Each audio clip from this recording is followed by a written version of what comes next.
5 देवताओं में पहले गणेश, फिर है माँ भगवती जगदम्बा दुर्गा। दुर्गा का भी वो रूप हो जो शेर पर बैठी है, तो खप्पर लिए और जीभ निकाले हुए देख के डर लगता है। काली कलकत्ता वाली, इसको तो कलकत्ता के मंदिर में ही पूजने दो। हाँ, घर में शिव पुराण में लिखा है कि सौम्य प्रतिमा है, उनको घर में पूजन करें। मैं माँ काली का विरोधी नहीं हूं, माँ बहुत अच्छी लगती है, डर भी बहुत लगता है। ऐसा बताते हैं जिस देवता का चिंतन करते हैं उस देवता का हाव भाव सब उतर के आ जाता है, बिल्कुल बोका बोई। जिसका भी आप चिंतन करें, कृष्ण का चिंतन करोगे तो कृष्ण का आ जाएगा, रंग रूप सब कुछ आ जाएगा। राम का करोगे तो राम का। ये तो प्रमाणित बात है, लंका कांड में लिखा है। जब सेतु बन गया था और भगवान प्रभु श्री राम जी इन सब बंदर भालों के साथ सागर पार कर गए, एक चौड़े खेत में बैठे थे, लंका में तो प्रवेश करना नहीं था। तो रात्रि को चंद्रमा निकल के आया।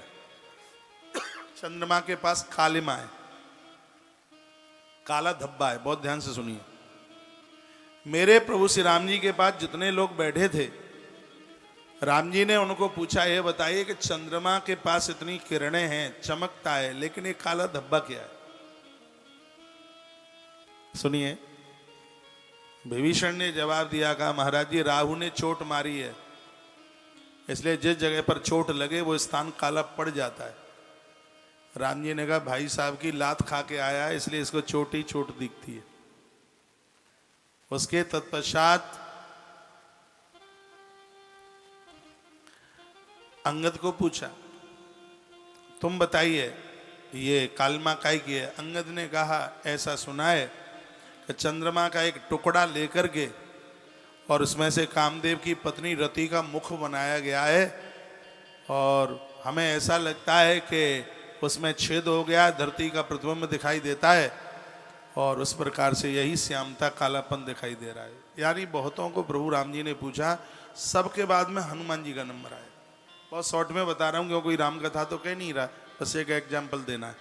सबके बाद में राम जी ने हनुमान जी को पूछा, कहा हनुमान तुम बताओ ये श्यामता कैसे है, कालापन कैसे है चंद्रमा के पास, ये सांवलापन कैसे है चंद्रमा के पास?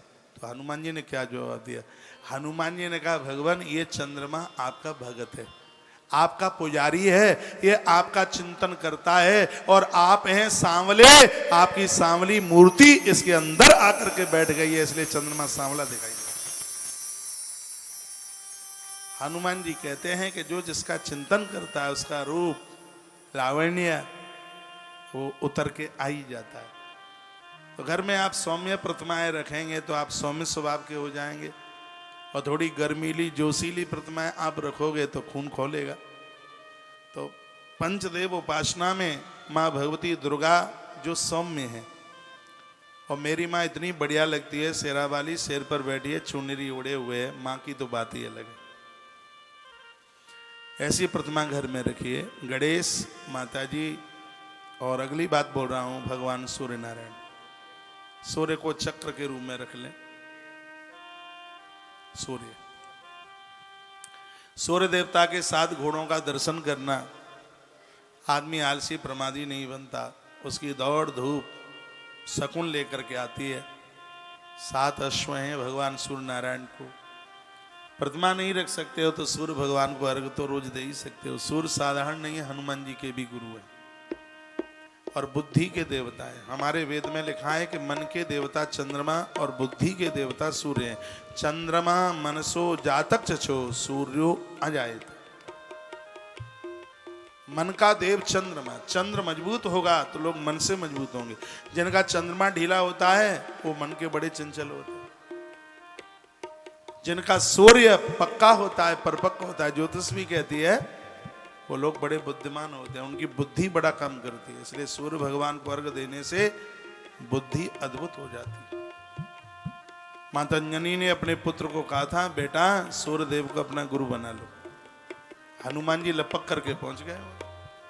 कहा गुरुदेव कृपा कर दो, कुछ दे दो ज्ञान। तो सूर्य देवता ने कहा मैं रुकता नहीं हूं, मैं चलता ही रहता हूं। हनुमान जी ने कहा ऐसा ही तो गुरु चाहिए जो रुके नहीं, चलता ही रहे। ऐसे ही तो गुरु की जरूरत है, क्योंकि पानी रुकना ठीक नहीं है। पानी बहता भला और साधु रमता भला। पानी बहे तो ज्यादा बढ़िया है और गुरु चले तो ज्यादा बढ़िया है। कहा तो फिर कैसे सुनोगे? कहा मेरा मुख तुम्हारी तरफ होगा और मैं पीछे होकर के चलता रहूंगा, आपके द्वारा दिए गए ज्ञान को फैलने नहीं दूंगा। और भगवान सूर्य नारायण ने जो अद्भुत ज्ञान बजरंगबली हनुमत लाल जी को दिया, ऐसे सूर्य भगवान को जो लोग नित्य वंदन प्रणाम करेंगे, उनके जीवन में बुद्धिमता का कभी अभाव नहीं रहेगा।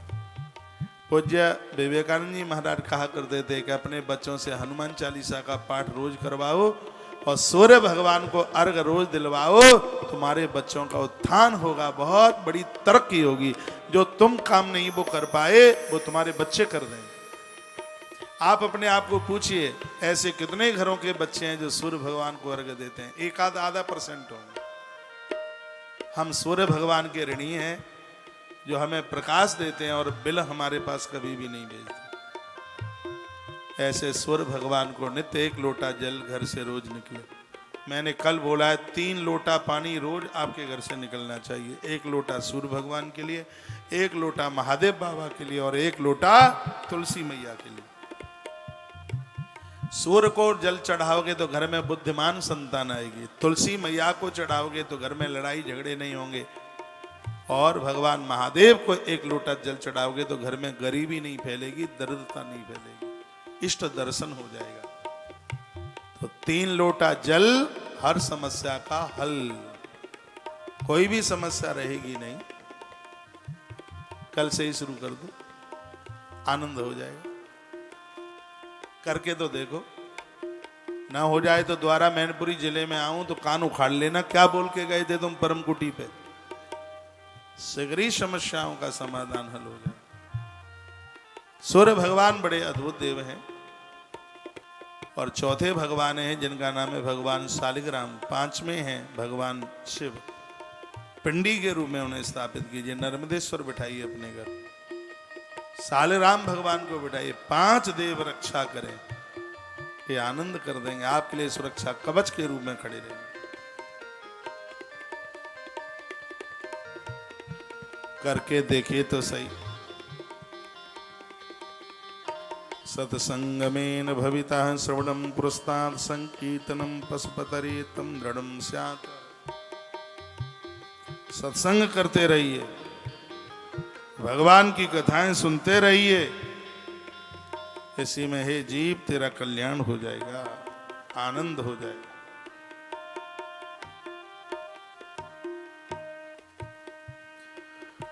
तद्वशात सौनक्षियों ने महात्मा सूत जी को पूछा, हम आपसे पूछना चाहते हैं कि लोगों को कथा सुनने के लिए, सुनाने के लिए टाइम न हो, समय न हो, तो ऐसा कोई उपाय है? आप कथा सुनने के महात्म्य का वर्णन कर रहे हैं, कथा न सुन पाए और कथा सुनने का फल उसे प्राप्त हो जाए, कोई उपाय है क्या? कहा है। वो क्या है? का वो है लिंग वेर पूजन। लिंग वेराचन मात्रान मुक्ता पूर्वे महाजना। पूर्व में भी बहुत लोग मुक्त हो गए हैं लिंग वेर की पूजा करके। लिंग वेर क्या होता है? का ऐसे भगवान महादेव हैं जिनका शरीर, जिनका विग्रह पूजता है, जिनका चिन्ह भी पूजता है। ऐसे भगवान शंकर हैं। वेर मात्रे तो सर्वत्र पूज्यन्ते देवतागणा, लिंग वेरे च सर्वत्र कथम संपूज्यते शिवा। ऐसे भगवान शिव हैं जिनकी संपूर्ण सृष्टि जलहरी में और ब्रह्म पिंडी में विराजित है। दुर्भाग्य उन लोगों का है जिन्होंने शिवलिंग को संसार की इंद्रियों से जोड़ रखा है। ये बहुत बड़ा अपराध है। इसमें जो पिंडी रूप है वो ब्रह्म रूप है और नीचे जो जलेरी है जहां पानी गिरता है वो प्रकृति रूप है। प्रकृति और पुरुष दोनों का मिलना ही शिवलिंग है। बहुत ध्यान से सुनिए, प्रकृति और पुरुष, ये 2 से दुनिया बनती है। तो नीचे जो जलेरी है जहां पानी गिरता है वह है प्रकृति।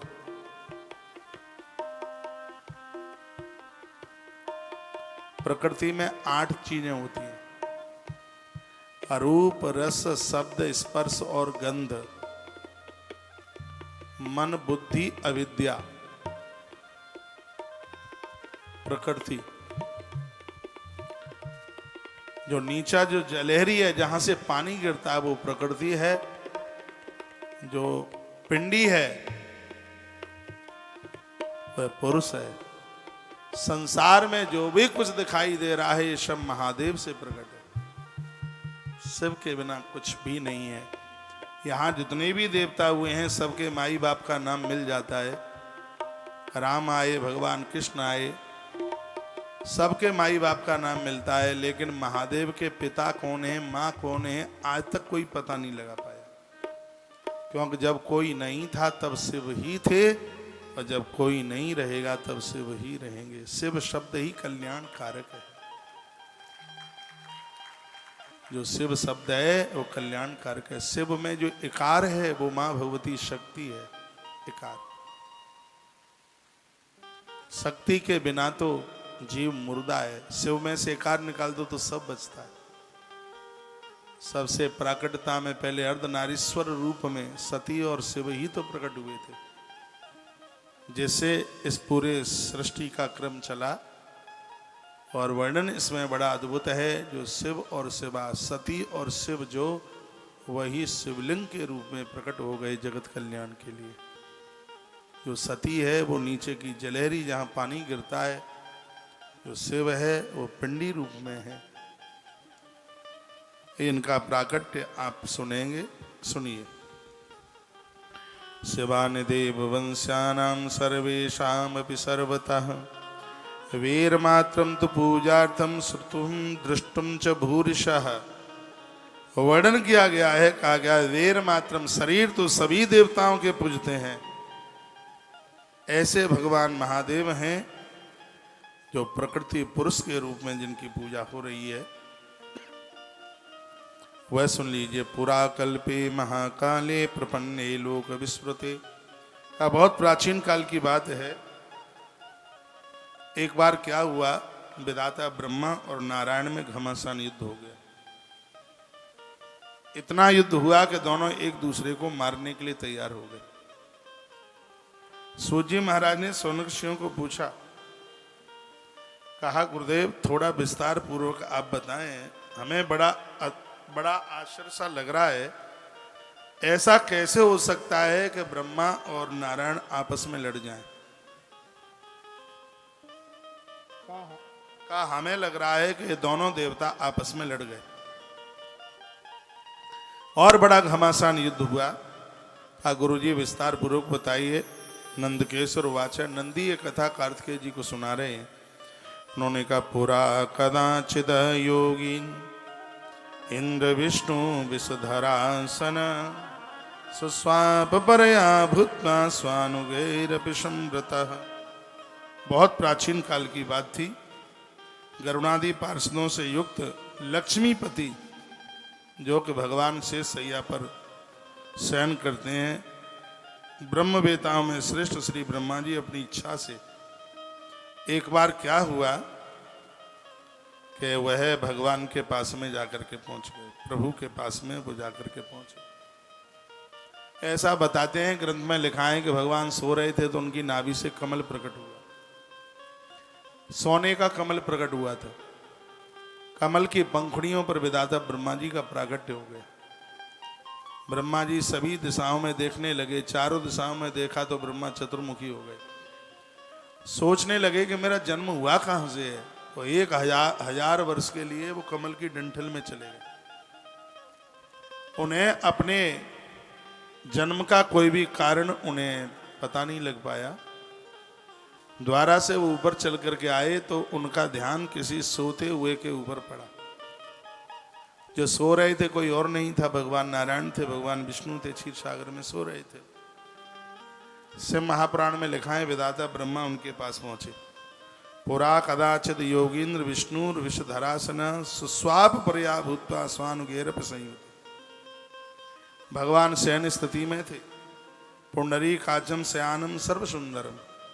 शयानम सर्व सुंदरम। बहुत लोग यहाँ लिखा है इस श्लोक में, बहुत लोग सोते हुए बहुत अच्छे लगते हैं। कभी आपने भगवान नारायण को सोते हुए देखा हो? हाथ का तकिया लगा है, चरणों में माता लक्ष्मी बैठी हुई है। भगवान तो सोते हुए भी बड़े अच्छे लगते हैं, और बहुत लोग सो रहे हों तो उनको देख करके बड़ा डर लगता है। ऐसा डर लगता है आंखों की पुतलियां निकली हुई होती है। देखा होगा आपने, आंखों का गुटगुल्ला निकल आता है बाहर। और खर्राटे इतना भरते हैं कि 350 kV का जनरेटर भी इतना आवाज न करे। ऐसे खुर खुर इतनी जोर से महाराज पड़ोसी को भी सोना मुश्किल हो, इतने खतरनाक लगते हैं। टांग वहीं कहीं होगी, कपड़ा कहीं पड़ा होगा, तकिया के तो बेचारे के गूदड़े निकल रहे होंगे। ऐसे बेढंगे रूप से सोते हैं। यहाँ क्या सुंदर लिखा है, शयानम सर्व सुंदरम। भगवान तो सोते हुए भी बड़े अच्छे लगते हैं। आप में बहुत लोग ऐसे हैं, सुबह जागते हैं तो चद्दर तो उधर होगी पूरब में, तकिया कहीं मुठभेड़ में लगा होगा, गद्दा कहीं इधर उधर पड़ा होगा, अपना कपड़ा कहीं पड़ा होगा। ऐसे बेढंगा, ऐसा लगता है कि जब सुबह जागे तो लगता है कि मुर्दों के कच्छ में आ गए। ढंग से सोइए, ढंग से जागिए। जब सोए तो अपनी चद्दर को झड़झड़ा करके उसमें कीड़े मकोड़े मच्छर न मर जाए। पानी बाहर रखिए, पास रखिए। जो सोते समय पानी का पात्र अपने पास रखता है उसको रात्रि में गलत स्वप्न नहीं आते, ऐसा मत्स्य पुराण में वर्णन है। रात्रि को सोते समय पानी का लोटा पास में हो, सराहने तरफ हो, तो उसको रात्रि को गलत स्वप्न नहीं आएंगे। स्वप्न विचार का वर्णन सबसे ज्यादा मत्स्य पुराण में है। जल पास में रखिए, जूठे मुंह से मत सोइए। माताएं खुले केसों से न सोएं। रात्रि को 2-3 जगह जूड़ा बना हुआ होना चाहिए।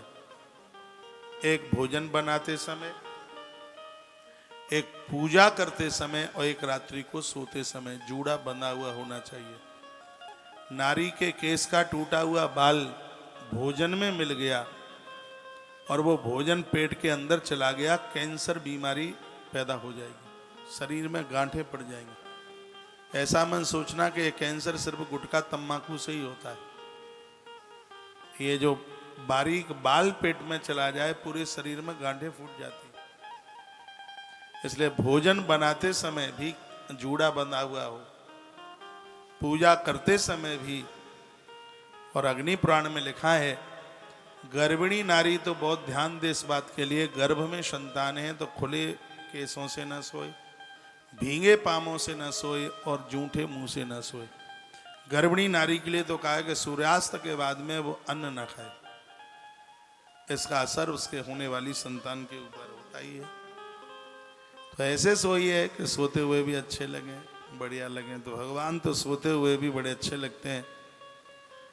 प्रक्षत पुंडरीकाक्षं शयानम सर्वसुंदरम।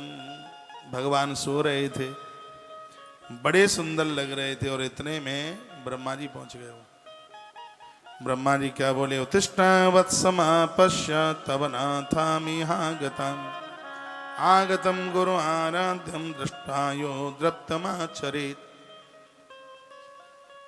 ब्रह्मा जी ने कहा, बेटा खड़े हो जाओ, तुम्हारा पिता आ गया। ब्रह्मा जी बोले, खड़े हो जाओ, तुम्हारी देहली पर तुम्हारा पिता आया और तुमने खड़े होकर के पितामहस्य जगतः पाता चत वत्स कहा। अरे वत्स पुत्र, तुम कितना अपराध कर रहे हो कि तुम्हारी देहली पर तुम्हारा पिता आया है तो तुमने अपने पिता का आदर नहीं किया, सम्मान नहीं किया। ये ब्रह्मा जी बोले।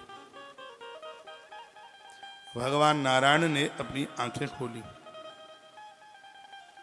भगवान विष्णु ने कहा, मत्स्तम जगदिदम वत्स मनुष्य तुम ही चोरवत।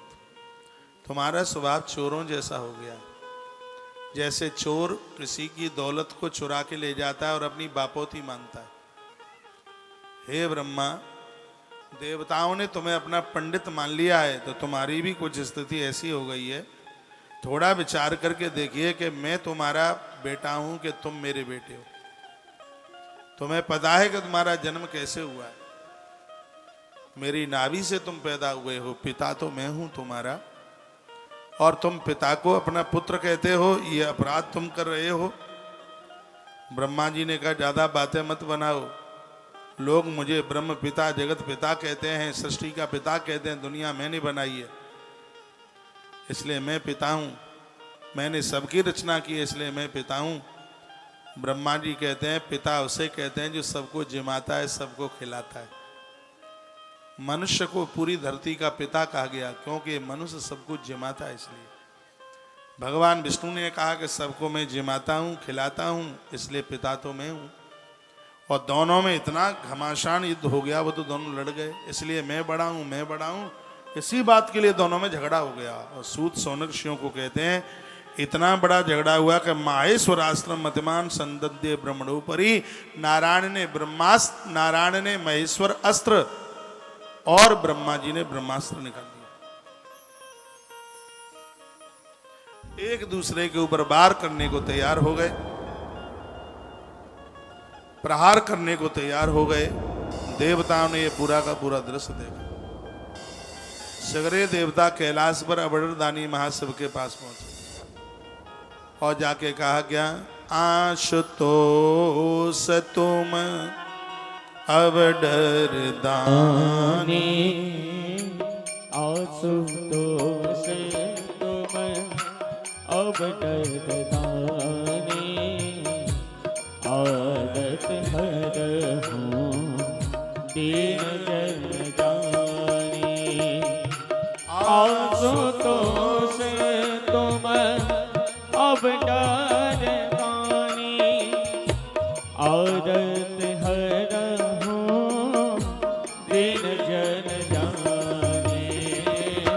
आशुतोष तुम अबड़रदानी, औरत हरहूं दीन जन जानी। आशुतोष तुम अबड़रदानी, औरत हरहूं दीन जन जानी। बोले बटेश्वरनाथ भगवान की जय हो। देवताओं ने स्तुति करी और कहा कि प्रभु ऐसा ऐसा हुआ है, ब्रह्मा और नारायण दोनों आपस में लड़ गए हैं। का काय बात के लिए कि हम बड़े हैं। मैं आग्रह पूर्वक निवेदन करूंगा, छोटा बनने में जो आनंद है वो बड़ा बनने में कभी हो ही नहीं सकता। जो आनंद बेटा बनने में है वो पिता बनने में कभी भी नहीं हो सकता। जो आनंद शिष्य बनने में है वो गुरु बनने में कभी हो नहीं सकता। ब्रह्मा जी इस बात के लिए लड़ रहे थे कि एक बार कह दो कि तुम बड़े हो, और इसी बात के लिए दोनों में इतनी जोर से झगड़ा हो गया, दोनों एक दूसरे के ऊपर प्रलय कालांतर में प्रलय के लिए जो बाण छोड़े जाते हैं और वो बाण छोड़ने को तैयार हो। भगवान शंकर दोनों के मध्य में आए। तेपि तत्र सभा मध्य, भगवान दोनों के बीच में चल करके आए और दोनों को समझाने लगे और कहने लगे कि देखिए ऐसी ऐसी बात है, तुम आपस में लड़ोगे तो और तुमसे सीखेंगे क्या। वो नहीं माने, और आप जानते हैं कि बिचौलिया बीच में कोई आवे तो दो चार थप्पड़ उसमें भी पड़ जाते हैं। अब शंकर जी जिसको पकड़े उसी को ताकत आवे। आप देखें लड़ाई में युद्ध में जिसको पकड़ोगे वो छोड़ दे, मुझे छोड़ दे, नहीं छोड़ूंगा इसको। तो शंकर जी जिसको पकड़े और उसी को ताकत बढ़ जावे। तो शंकर जी को भी दो चार प्रहार हो गए तो भोलेनाथ को इतना क्रोध आया और भगवान शंकर उसी समय लाल स्तंभ के रूप में मध्य में प्रकट हो गए। भगवान शंकर एकदम तपा तपाया रक्त स्तंभ था। जहां पर यह स्तंभ प्रकट हुआ उसको आज अरुणाचल प्रदेश के नाम से जानते हैं। अगहन के शुक्ल पक्ष पंचमी को यह प्रकट हुआ था। बड़ी उसकी ऊंचाई थी। शंकर जी एक रूप से हैं। भगवान भोलेनाथ ने ब्रह्मा जी को और नारायण को दोनों को कहा तुम बहुत ज्यादा बलवान बन रहे हो ना, दोनों बहुत ज्यादा योद्धा बन रहे हो, तो मैं तुम्हारा निर्णय करूंगा कि तुम में से बड़ा कौन सा है। जो इस स्तंभ के और छोर का पता लगा के पहले आ जावे, उसी को हम घोषित कर देंगे कि वही बड़ा है। चले जाइए। अब ब्रह्मा जी मन में सोचने लगे कि ऊपर जाऊंगे नीचे। ब्रह्मा जी पंडित हैं, होशियार ज्यादा बनते हैं। सोच रहे हैं कि हंस उड़ता है, तो उड़ता हुआ हंस मैंने देखा है, तो क्यों नहीं हंस बन करके ऊपर चला जाऊं। कभी कभी सेठ को लगता है ना, गाड़ी चलाना कौन सी बड़ी बात है, गेयर यूं ऐसे ही तो लगाया जाता है। वो ड्राइवर को देखता है बगल में बैठे हुए। हंस से उड़ना मैंने सीख लिया है और मैं ऊपर जाता हूं। तदा ब्रह्मा हंस तनुस तदतम वीक्षतम, ययु शब्द लिखा है। ब्रह्मा जी हंस बनकर अंबर आकाश की तरफ उड़ गए। भगवान नारायण वराह बन करके नीचे के लोक में चले गए। सूत सावधान करते हैं, हे सौनक ऋषियों, एक दिन के लिए, 10 दिन के लिए, 1 साल के लिए नहीं, हजारों हजारों वर्ष व्यतीत हो गए। नारायण को नीचे का और ब्रह्मा जी को ऊपर के छोर का पता नहीं चला। अतः गंचतस्तु व्योमना च विदिस्तात पितातव ददर्श केतकी पुष्पम किंचित विक्षुद अद्भुतम। बहुत दूर तक उड़े, इन्हें कहीं भी उस स्तंभ का और छोर नजर नहीं आया। एक केतकी का फूल दिखाई दिया। केतकी के फूल के पास ब्रह्मा जी पहुंचे और क्या कहा कि इतः परम सखे मेध्य त्वया कर्तव्यमीप्सितम, तुम मेरे मित्र हो और मेरा एक काम कर दो। क्या है? शंकर जी के सामने, महादेव के सामने झूठी गवाही दे दो मेरी, और कह दो कि हमें इस स्तंभ के ऊपर ही बैठे थे, ब्रह्मा जी वहीं से हमें उतार के लाए। केतकी फूल ने कहा यह असत्य होगा, अपराध होगा। तो जवाब दिया ब्रह्मा जी ने, क्या कहा? असत्यमपि संस्थम स्यादापंती अनुशासनम। कहा मित्र का काम करने के लिए झूठ भी बोल दिया जाए तो अपराध नहीं लगता। ये ब्रह्मा जी कह रहे हैं, ये शास्त्र की बात नहीं है। झूठ तो झूठ ही है। ब्रह्मा जी क्या बोले कि मित्र के ऊपर कोई आफत आ जाए, हम तुम्हारे मित्र हैं, हमने सखा कह करके तुम्हें संबोधित किया है, और मित्र के ऊपर कोई दिक्कत परेशानी आ जावे और मित्र की परेशानी को दूर करने के लिए यदि असत्य भी बोला जाए तो असत्यामपि संस्थम स्यात् दाम्पती अनुशासनम। ये शासन कहता है, यानी ये नियम कहता है कि उस समय मित्र के दुख को दूर करने के लिए झूठ भी बोल दिया जाए तो झूठ कहें, अगलागत नहीं।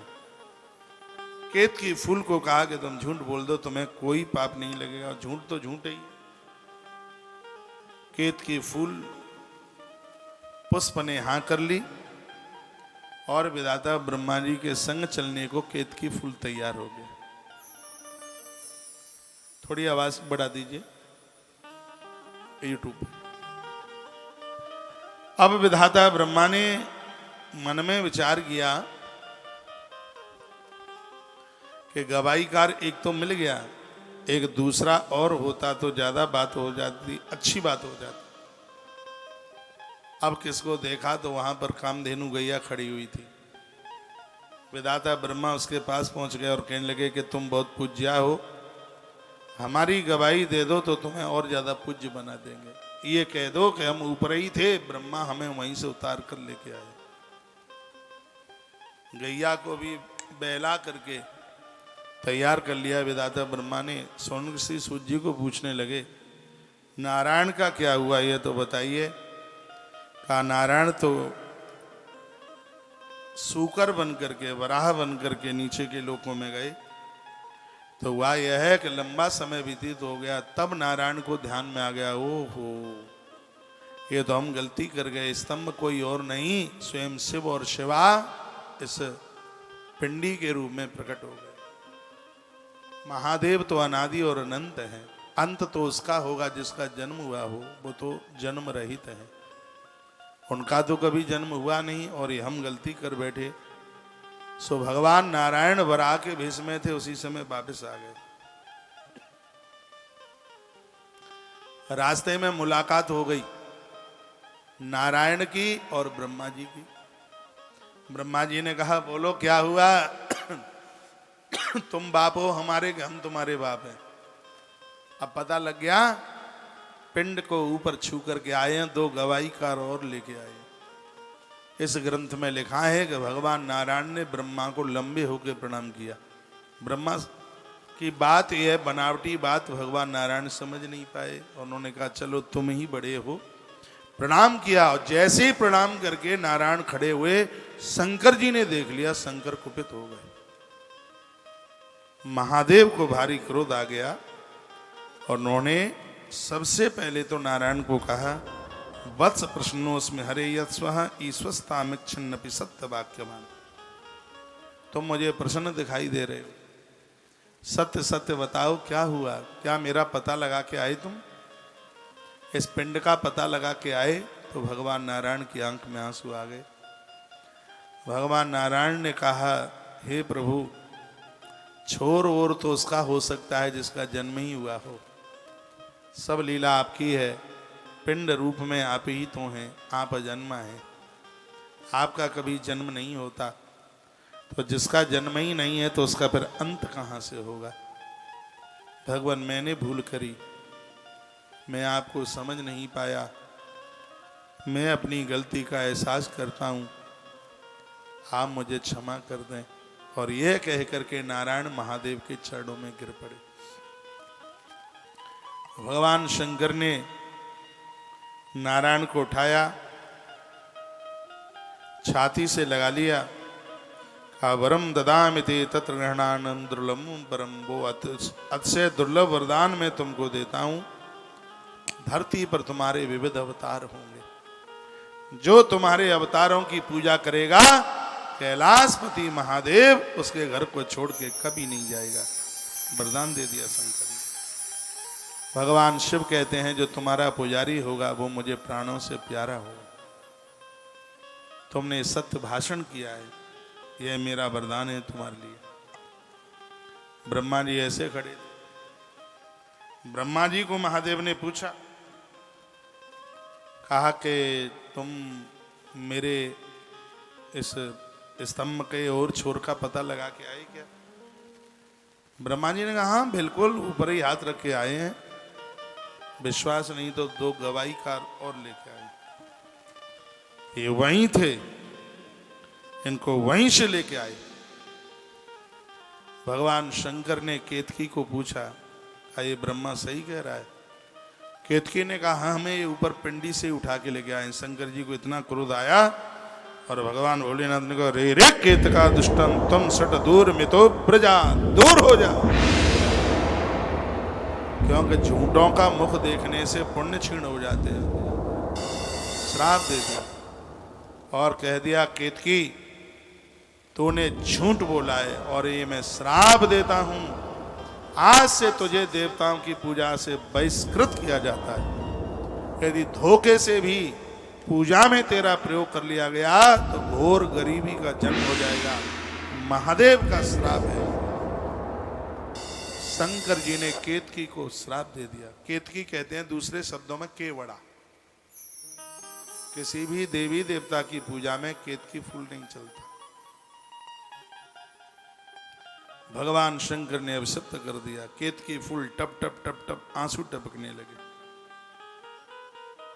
तत्पश्चात ब्रह्मा ने कहा ये गैया भी हम वहीं से लेके आए हैं। गौ माता को पूछा, भोले बाबा ने तो गौ माता ने भी गर्दन हिला दी। शंकर को बहुत बुरा लगा। भगवान महादेव ने कहा हे कामधेनु तू जगत पूज्या थी, तो इसके प्रलोभन में आकर के तू झूठ बोली। मैं तुझे श्राप देता हूं, तेरा मुख अपवित्र हो जाएगा, अपावन हो जाएगा। श्राप भगवान शंकर ने दे दिया। गौ माता का मुख अपवित्र हो गया।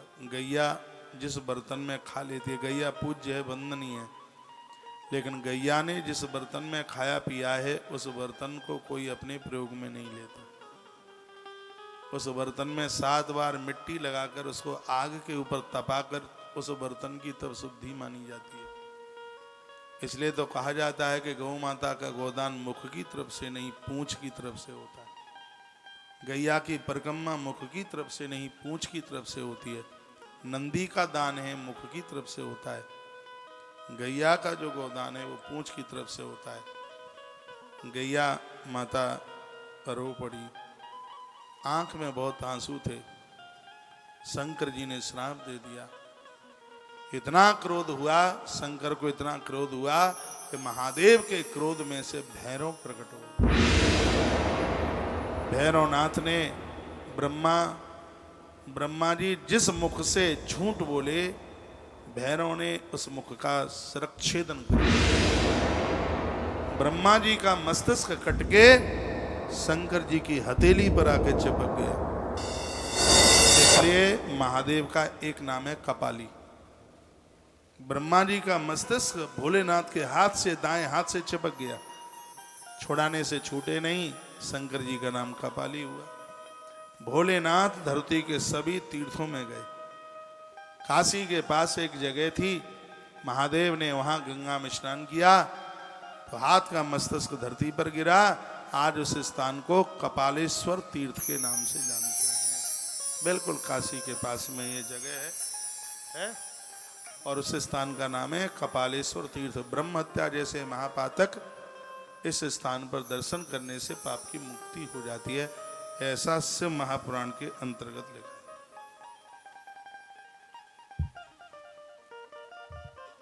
ब्रह्मा टप टप आंसू टपका रहे थे और भोलेनाथ ने यहां जो कहा है, कहा तुम सबके पंडित हो, तुम्हें लाज नहीं आई?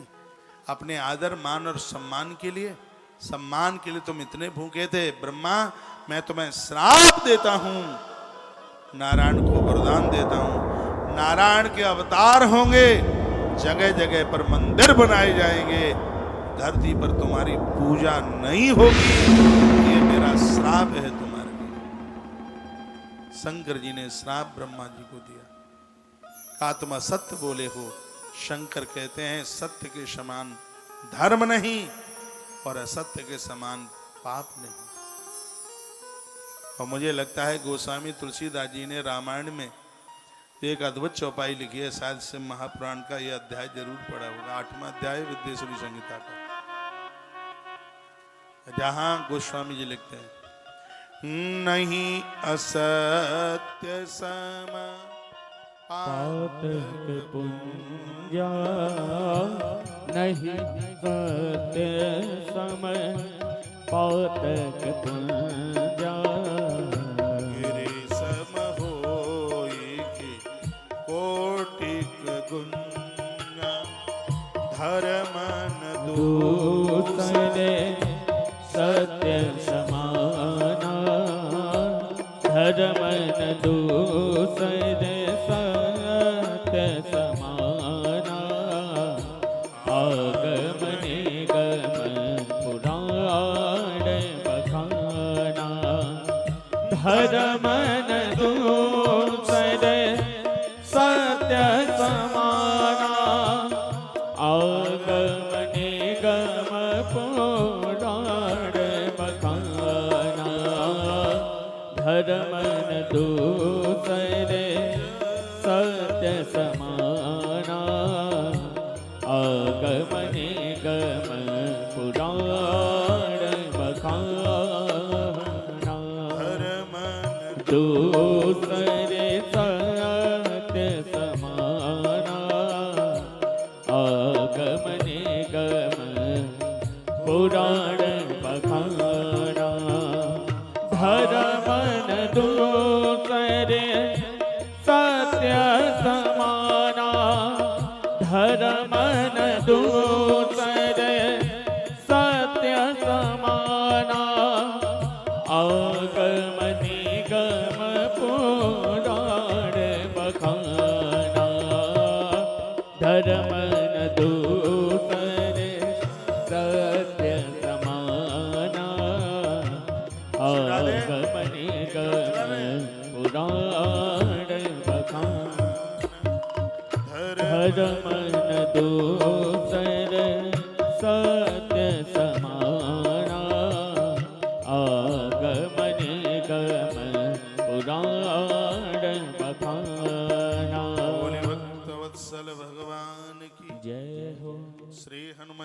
महाराज की जय हो जय जय श्री राधे श्री राधे श्री राधे श्याम।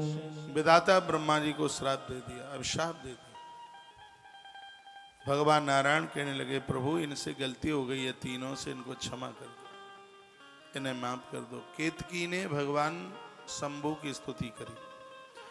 केतकी उवाच केतक उवाच केतकी फूल ने कहा नमस्ते नाथ मे जन्म निष्फलम भवदा गया। कहा भगवान मेरा तो जन्म निष्फल हो गया, मैं किसी देवी देवताओं के काम ना आऊं तो फिर मेरे जन्म का मतलब क्या है। मुझे इतना बड़ा दंड मत दीजिए। मुझे प्रलोभन आया और मैं ब्रह्मा जी की बातों में आकर और मैंने झूठ बोला। आप मुझे क्षमा कर दीजिए। सफलम क्रियताम ताता क्षम्यताम मम किल वसम। मेरे अपराध को आप क्षमा कर दें। भगवान नारायण ने कहा भगवान इन्हें आप क्षमा कर दीजिए। ज्ञाना ज्ञान कृतम पापम नास्यत्येवते स्मृति। अज्ञान में मेरी स्मृति नष्ट तो हो गई। तादृशे त्वय दृष्टि में मिथ्या दोष को तो मुझे दोष लग गया, मैं ब्रह्मा की बातों में मैं आया, आप मुझे माफ कर दें। शंकर तो बहुत दयालु हैं। भोलेनाथ ने कहा और तो किसी देवता को तू चढ़ेगी नहीं, लेकिन शिव महारात्रि को तुझे मेरे मंडप में लगाया जाएगा तो 12 वर्ष की शिवरात्रि एक ही बार में उसका फल प्राप्त हो जाएगा। इसलिए जब जब शिवरात्रि करें तो एक रुई में केवड़े का इत्र लगाएं, फूल न मिले तो रुई में केवड़े का इत्र लगाएं। शंकर जी का जो मंडप बनाया है उसको महादेव के मंडप में लगा दें। भगवान भोलेनाथ कहते हैं कि मेरी शिवरात्रि के समय पर यदि किसी ने मेरी पूजा में मेरे मंडप में तेरा प्रयोग कर लिया तो 12 वर्ष की महाशिवरात्रि का फल उसको एक ही वर्ष की शिवरात्रि में उसको प्राप्त हो जाएगा। ऐसा भगवान बोल। केतकी नाम को इसको फूल को पहले श्राप, उसके तत्पश्चात भगवान शिव ने उसके ऊपर बड़ी कृपा कर दी। तत्पश्चात गौ माता कांप रही थी जिसकी आंख में आंसू थे। भोलेनाथ ने कहा तेरा मुख तो अपवित्र होगा, लेकिन मैं ये तुझे वरदान देता हूँ तेरी पूंछ बहुत पावन होगी, पवित्र होगी। जो तेरी पूंछ को पकड़ करके गोदान करेंगे उसे तू बैतरणी से मुक्त कर देगी, पार कर देगी। ये मेरा वरदान है तेरे लिए, तेरा एक एक रोम पूज्य होगा। तो गौ माता को जो गोदान हाथ में पूंछ पकड़ करके जो गोदान संकल्प किया जाता है उसकी महिमा वरदान भगवान महादेव का था। भगवान शंकर ने कहा तुष्टो मद्धावा वत्सु पूज्यास्मिन महादिने जन्मे तथा पुण्यम भविष्यति महत्तरम। भगवान विष्णु के लिए तो बहुत वरदान, जो इनका मंगल दर्शन करेगा, जो इनका कीर्तन करेगा, जागरण करेगा, इनकी स्थापना करेगा, मैं उनका ऋणी हो जाऊंगा, ऐसा भगवान शंकर बोले। तत्पश्चात उसी रात्रि को पुष्प तांबूल कर्पूरा चंदना गुरुलेपन ही अगर तगर से इन सब चीज़ों से सबसे पहला पूजन शिवलिंग का प्राकट इस प्रकार से हुआ। सबसे जो पहला पूजन है वो भगवान शंकर ने, भगवान शंकर का ये पूजन विधाता ब्रह्मा ने और भगवान विष्णु ने सबसे पहला पूजन किया। यत् फलम मम पूजायाम वर्ष में एकम निरंतरम तत्फलम लभते सम्यक शिवरात्रु मदर्चनाथ। जिस रात्रि में पूजन हुआ उसको शिवरात्रि कहते हैं। ऐसा कहते हैं कि जो एक शिवरात्रि को महादेव का अभिषेक कर लेता है, 4 पैर की पूजा कर लेता है, तो वर्ष में एक वर्ष में 365 दिन शंकर जी की पूजा करने का फल उन लोगों को प्राप्त हो जाता है। इसलिए बहुत आदर पूर्वक, प्रसन्नता पूर्वक मैं यह निवेदन करना चाहूँगा कि शिव महारात्रि का व्रत जरूर किया करें। भोलेनाथ की पूजा, शिवरात्रि का महाव्रत और ये भगवान शंकर का जो अभिषेक है, एक भी शिवरात्रि निकले नहीं। इसमें वर्णन है, इसमें स्पष्ट लिखा है जो लोग महाशिवरात्रि को उपवास करते हैं, वो व्रत करते हैं और उसका फल कितना है, उसका फल बताया गया है कि 1 वर्ष तक पूजा करने से, शंकर की पूजा करने से जितना फल प्राप्त होता है, एक शिवरात्रि को पूजन करने से भैया उतने ही फल की प्राप्ति हो जाती है। शिवरात्रि तिथिख्याता तिथरेशा मम प्रिया। भगवान कहते हैं कि मुझे शिवरात्रि की रात्रि के बराबर कोई रात्रि प्रिय ही नहीं है। मैं इतना प्रसन्न होता हूँ शिवरात्रि। शिवरात्रि के दिन गंगा जल से भगवान का अभिषेक कीजिए, भक्ति बढ़ जाएगी। गन्ने के रस से अभिषेक कीजिए, शहद से अभिषेक कीजिए, दूर्वा के रस से अभिषेक कीजिए। प्रसन्न प्राह तव नमनुः संस्मितम भक्ति वर्धनः। भगवान व्यास कहते हैं उन लोगों को भक्ति मिल जाएगी, उन्हें इष्ट का दर्शन हो जाएगा। इतनी बड़ी अद्भुत है ये शिव महारात्रि, जिसमें 4 पैर की पूजा होती है। पहली पूजा 9 से 10:30 बजे तक, दूसरी पूजा 11 से 12:30 बजे तक, तीसरी पूजा 1 बजे से लेकर के 2:30 बजे तक, और चौथी पूजा 3 बजे से लेकर 5 बजे तक। इसको कहते हैं चतुर्थ पहर की पूजा।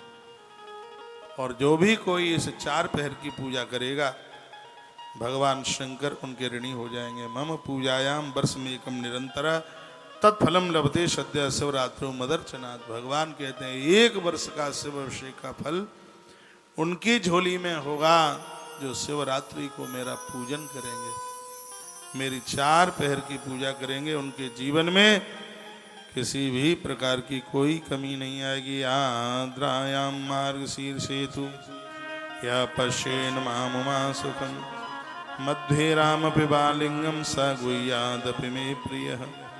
भगवान कहते हैं कार्तिकेय की तरह वह लोग मुझे प्रिय हो जाएंगे जो आद्रा नक्षत्र में मेरे शिवलिंग का जो पूजन करेंगे। भगवान कहते हैं आद्रा नक्षत्र में ये शिव पिंडी प्रकट हुई थी। तो भगवान कहते हैं कि इस नक्षत्र में जो लोग मेरा पूजन करेंगे कार्तिकेय और गणेश की तरह वह मेरे लिए अति प्रिय हो जाएंगे। वाह लिंगम स गुहादपि गुहादपि में प्रिय। कार्तिक की तरह है, कार्तिकेय की तरह है, वह मेरे लिए अति प्रिय हो जाएंगे। स्वयं भगवान शिव बोले। तो मैं आप सबको निवेदन करूंगा, भगवान महादेव को कुछ चीज़ें अति प्रिय हैं, जैसे अरहर का फूल। अरहर का फूल खाने में बड़ा मीठा लगता है। घर में जादू टोना टोटका ये सब चीज़ें नहीं चलती जो महादेव के ऊपर अरहर का फूल चढ़ाते हैं। कमल का फूल चढ़ाया जाता है, शंख पुष्पी का फूल चढ़ाया जाता है। स्वयं शंख पुष्पी भगवान महादेव को चढ़ाई जाती है। काले तिल से तो बड़े राजी होते हैं। शुक्रवार के दिन गन्ने के रस से, शनिवार के दिन सरसों के तेल से, गुरुवार के दिन दुर्वा के रस से भगवान महादेव का अभिषेक करें। सोमवार के दिन गौ माता के कच्चे दूध से भगवान का अभिषेक कोई 1 वर्ष कर ले, इष्ट का दर्शन हो जाएगा। इतना बड़ा प्रभाव है भगवान शंकर का। शिव महारात्रि भगवान को अति प्रिय। भगवान कहते हैं शिवरात्रा बहुरात्रम निराहारो जितेंद्रिया अर्थेव तथा धान्याम यथा बलभवंचक ही।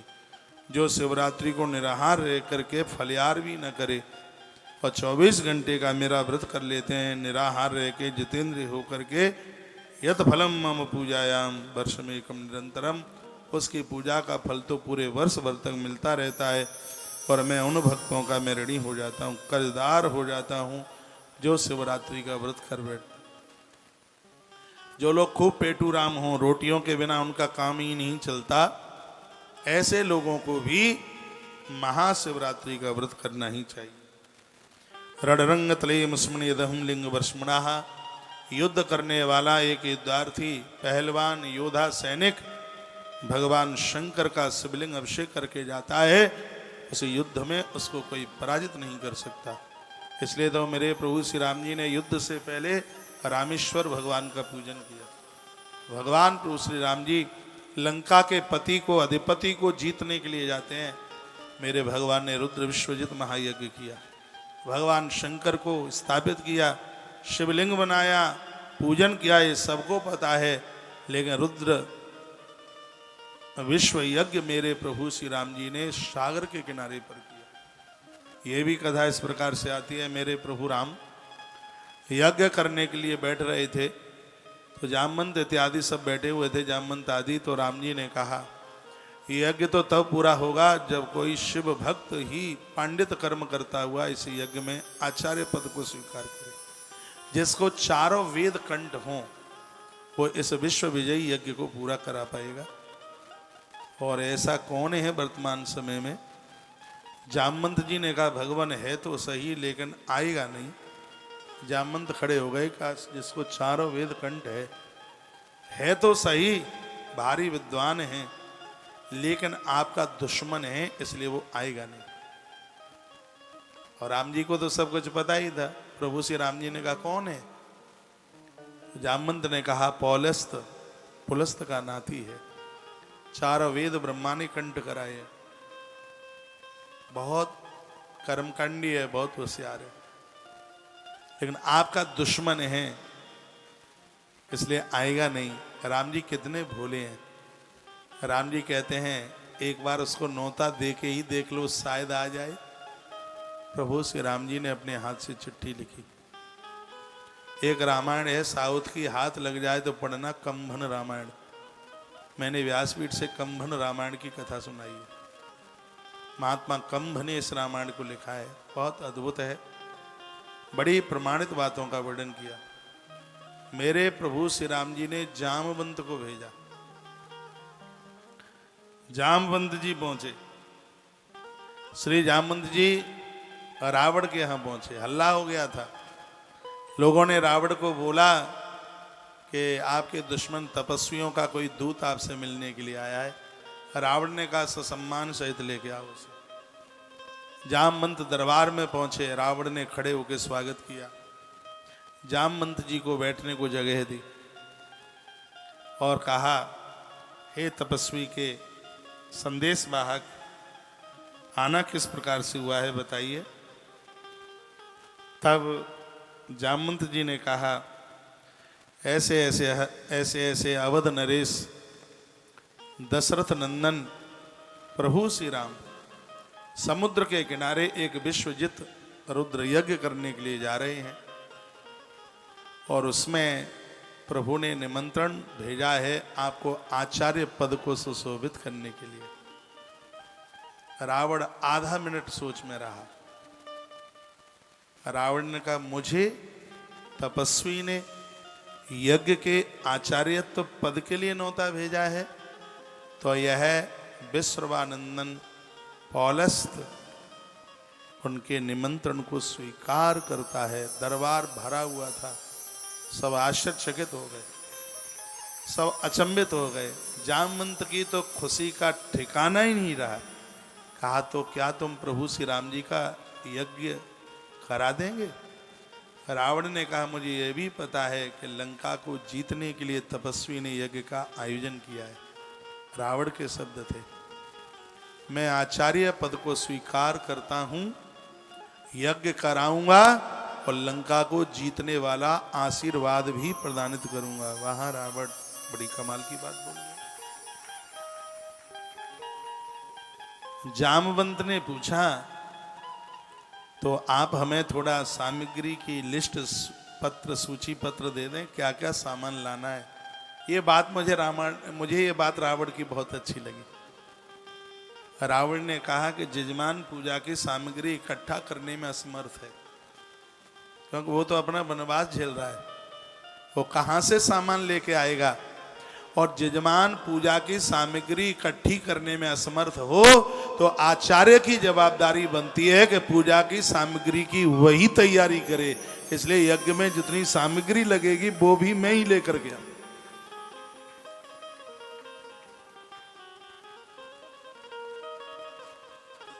कमाल की बात है।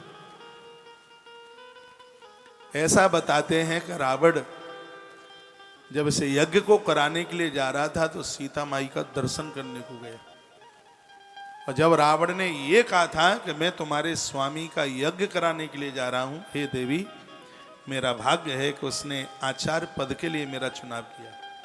और आचार्य तो बड़ा वंदनीय पूज्य होता है, ऐसा भी वर्णन है। सीता माई ने खड़े होकर रावण के चरण छू करके आशीर्वाद दिया था, और रावण ने सौभाग्यवती का आशीर्वाद दिया था।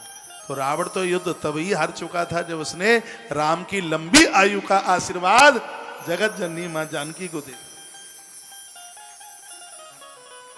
तत्पश्चात रावण गया, सागर के किनारे दशानन पहुंचा। बहुत बड़ा मंत्रवेत्ता था, सगरे बंदर भालू उसके सम्मान के लिए आए उसको लेने के लिए। राम जी ने खड़े होकर सम्मानी ने उसके ऊपर फूलों की वर्षा की। रावण आया, प्रभु श्री राम जी नहा धोकर तैयार थे, पूजा में बैठने को तैयार हुए। रावण ने कहा नहीं, आप गृहस्थी हो, पत्नी को बैठाओ। कहा कुछ ही कारणों में आदमी बिना पत्नी के सत्कर्म करता है। या तो पत्नी रूठ के चली गई हो तो पुरुष अकेला यज्ञ कर्म कर सकता है, या पत्नी की मृत्यु हो गई हो तो पति अकेला उस यजन को कर सकता है, या पुरुष अविवाहित हो, उसका विवाह न हुआ हो तो पुरुष अकेले उस यज्ञ कर्म को कर सकता है। तो दशानन रावण ने पूछा कि तीनों में से कोई घटना घटी है क्या? सो तुम अकेले बैठ रहे हो पूजा में, क्या पत्नी रूठ गई है? राम जी मुस्कुराए। क्या तुम्हारी पत्नी तुम्हें छोड़ करके चली गई है? राम जी मुस्कुराए। क्या तुम अविवाहित हो? राम जी मुस्कुराए। राम जी ने कहा चौथा कारण तुम ही हो, तुमने जानकी का हरण किया है। रावण ने कहा ज्यादा भोले मत बनो, ज्यादा सीधे मत बनो, मैं तुम्हें जानता हूं। अपनी जानकी को अग्नि देवता के हवाले कर दिया है, इल्जाम मेरे ऊपर लगाते हो। और आपको विश्वास नहीं तो एक ऐसा मंत्र रावण ने उच्चारण किया अग्नि देवता के आवाहन में, अग्निदेव माता जानकी को लेकर के वहीं आकर के प्रकट हो गए। अग्नि देवता ने जानकी को प्रभु श्री राम जी के सन्मुख, प्रभु श्री राम जी ने सीता माई को बगल में बिठाया। यज्ञ के बड़े बड़े मंत्र हैं दशानन रावण ने बोले, और जब यज्ञ की पूर्णाहुति हुई रावण की आंख में आंसू आ गए और कहा इस यज्ञ को करने से मुझे भी कुछ पुण्य मिला हो तो मैं उसका फल अपने जजमान को देता हूं। जजमान ने जिस संकल्प के साथ यज्ञ का आयोजन किया है, इसको इस विश्व विजयी यज्ञ में इसको उस फल की प्राप्ति हो, जजमान की मनोकामना पूरी हो, मैं ऐसा आशीर्वाद अपने जजमान को देता हूं। लंका हार गया रावण।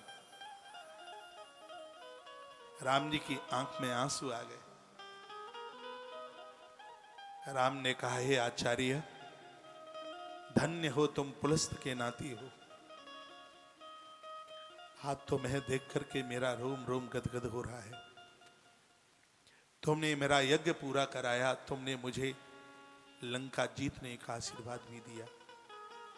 तो यज्ञ तो तब पूरा होता है जब दक्षिणा चुकाई जाए, तो क्या तुम हमसे कोई दक्षिणा नहीं लोगे? तब रावण की आंख में आंसू आ गए।